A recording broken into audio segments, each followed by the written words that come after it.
Good morning, friendship. I'm Brett Upchurch with my amazing co-host Gordon Sandercox. How you doing? I'm pretty good. How about you? It's doing fine. All right. Well, if you want to become an Aggie, then you need to plan a trip to go down to College Station this weekend. Aggieland Saturday is an annual campus-wide open house for prospective freshmen and their families. During this day, you can meet current students, tour the dorms, visit libraries and the computers, and see what Texas A&M has to offer you. For more information about Aggieland Saturday, go to www.tamu.edu and click on Aggie Saturday. NHS is now taking applications for the 2011-2012 school year for the upcoming juniors and seniors.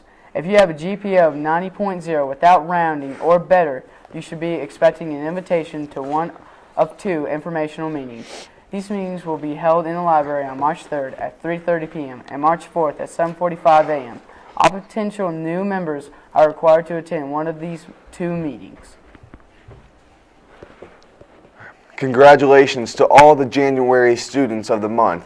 They are 9th grader Emily Pettit, who loves to watch American Idol, 10th grader Megan Fisher, that says in 10 years she expects that she will be working hard at the job she enjoys.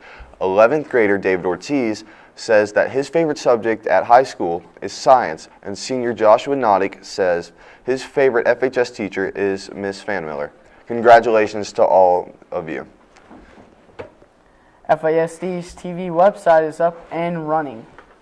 The website hosts Tiger Vision news, magazine shows, clubs news, sports, and an arts and entertainment section, and much, much more. To get on this website, go to www.tigervisionnews.com. Well, that's all the announcements we have for today, but now it's time for the daily trivia question. What was the famous Walt Disney afraid of? A, dogs, B, mice, C, cats, or D, buffalo? Well, did you guess it? The answer is B, mice. Would you ever have guessed that? I would guess buffalo. Oh yeah, me too. Yeah. Well, after a week of fundraising, we have narrowed our 16 participating teachers down to 7 finalists. These finalists will have buckets out in front of the cafeteria this week and will continue raising money until Friday. The teacher with the most money will dye their hair blue on Monday. Come by and vote for your favorite teacher. Also, this week, people in your lunch will be asking you to donate money to Miracle Pennies. Miracle Pennies is an organization that helps people in need. So give some of your pocket change and help the needy. This is just one example of why you need to give.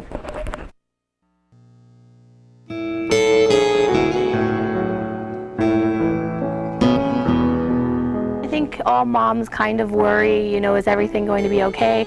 But it had really never crossed my mind that I wouldn't just be having a happy, healthy, perfect little baby. We really felt that we wouldn't be given anything that we couldn't handle, and so therefore we knew that we were going to get through this. Jason and Stephanie Biggs couldn't wait to see their first sonogram, but that excitement quickly changed. It was a rough day. And turned into uncertainty as the doctor explained exactly what was ahead for their unborn child. You could kind of tell when he first came in that it wasn't just a, hey, your baby looks great, let's talk. It was very, let's sit down, let me tell you what's going on, and you knew right away something was wrong. The doctor told the Biggs their baby would be born with a bilateral cleft lip and possibly a cleft palate, a condition 1 in 750 children are born with. And while it may not be life-threatening, the Biggs were told early on in order for their baby to look like any other kid, multiple surgeries were in their near future. It's really critical that these things happen, that repairs be done, one for nutritional purposes, but also just for an overall child's well-being. July 24th, 2009, Alexander Biggs was born. It was a miracle. It was an exciting day. When he was born, I think the last thing that I was thinking about was the cleft. He just seemed perfect, even though you looked at him and you knew he didn't look like any other baby. He had teeth on his nose and his lips were open and his mouth looked totally different, but he was so cute. The Biggs were able to take Alexander home right away, but that stay wouldn't last long. 3 days later, he was back in the hospital. He had jaundice. He had lost 17% of his birth weight, and so he was down a whole lot. Days later, Alexander was ready to go home again, but Jason couldn't help thinking about his future. Is he going to be picked on in school? Kids can be mean growing up. Is that going to be an issue? You know, is he going to be able to wear a mouthpiece? Is he going to be able to play football? I don't know why that was a thought, but it was. You know, I want him to be able to do anything that he wants to be able to do, and I don't want there to be anything that holds him back from reaching his dreams. But for any dreams to become reality, Alexander faced his first surgery. He was 3 months old when doctors inserted a metal appliance in his mouth. And we would have to turn the key every day, and then that helped align his teeth in the right place and his lip in the right place before the lip surgery. The lip surgery was performed 1 month later. Every step of the way, every surgery has affected his eating. In the beginning, the Bigs had to even use a syringe to feed Alexander. They later were taught how to properly use a bottle to make sure he was getting what he needed. Your average baby, you can just give them a bottle and hold it.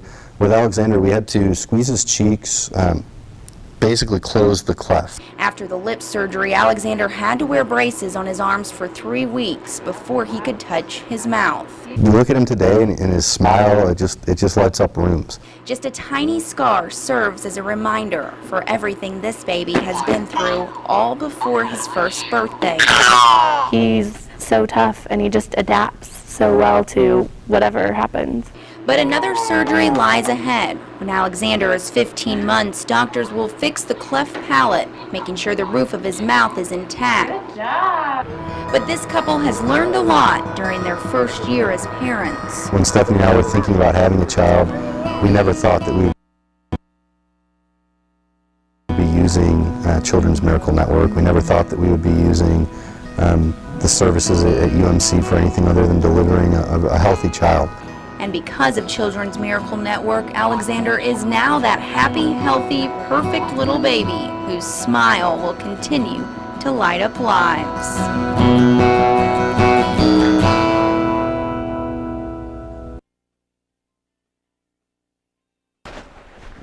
Now we have Hannah Bunting with the weather. Hi FHS, I'm Hannah Bunting here with your Tiger weather. As you can see, things will be heating up this week. Today we'll have blowing dust with a high of 79 and a low of 39.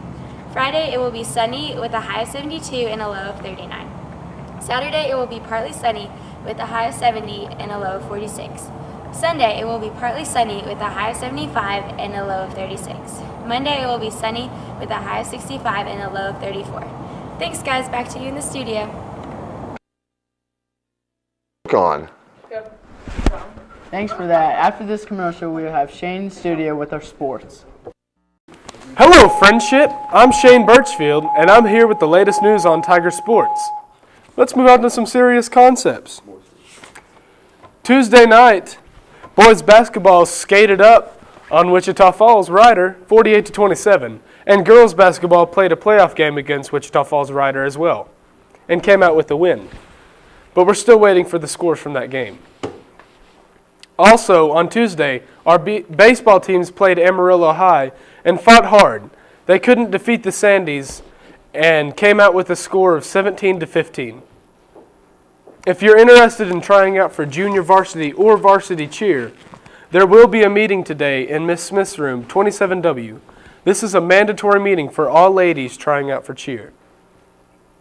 A little shout out to our softball girls. They will be playing in the Prairie Dog Tournament here in Lubbock this weekend. Good luck to all of you. Attention all manly men. There's an exclusive club being started called the Dugout Dudes. If you're interested in supporting our beastly softball team, go find Kodiak Beville for more information. And lastly, let's talk green. Golf, that is. The boys golf team will be playing in a tournament this weekend. The white team will be in Plainview. And the blue team will have a tournament in Abilene as well. So I have a joke for you guys. All right. How do you catch a unique rabbit? I don't know how. Oh, no. Unique up on it. How do you catch a tame rabbit? How? The tame way. Unique up on it.